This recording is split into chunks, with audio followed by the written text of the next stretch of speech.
Hadis va hayot kitobida yozilishicha, muallif bu kitobni yozishdan avval Makkaga borganlar. Tushlarida payg'ambarimizni ko'rganlar. Mumkin bo'lsa, shu voqea, uning sababi va boshqa tafsilotlarni ham aytib bersangiz. Bu gap mutlaqo asossiz gap.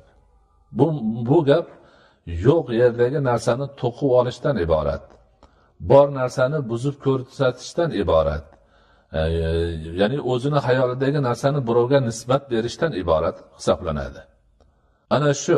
Mana shu savolda kelgan hadis va hayot kitobida yozilishicha deb aytilayotgan. Muallif buni yozishdan oldin Makkaga borgan deb yozilgan. Tushlarida payg'ambarimizni ko'rgan deb yozgan narsani men kitobni o'zidan so'zma-so'z sizlarga o'qib bermoqchiman. Bu o'sha muqaddima deb atalgan 1-juzni 3-betini oxirgi demak faqrasida keladi. Bu yerda nima deyiladi?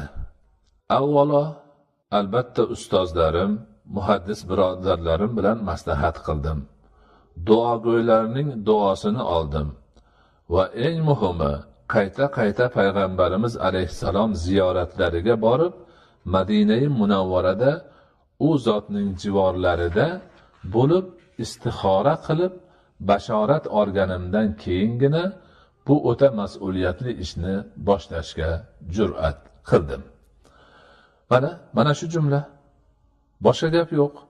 Bu yerda demak Makkaga bordim degan ham gap yo'q. Balki Madina-i Munavvaraga bordim degan gap bor. Tushimda payg'ambarimizni ko'rdim degan gap ham yo'q. Balki istixora qildim degan gap bor. Qandoq qilib yoziliq turgan narsani tamoman boshqa bir tarafga burib yuborish imkoni bo'ladi. Yo'q narsani bor qilib aytish imkoni bo'ladi. Men buni alohida aytayotganim, bunga o'xshash narsalar juda ko'p. Har kuni bir necha marta bo'ladi.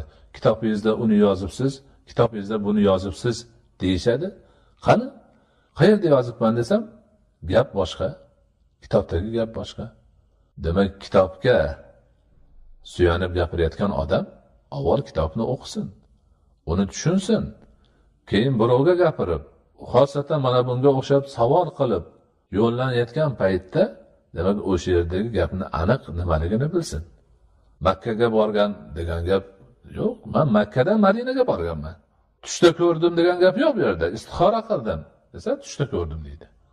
Demak, bunaqa gaplarni birovga nisbat berish, hujjat qilib u odamni demak munosabatini yoki boshqasini bilish ma'nosida bo'lsa, aniq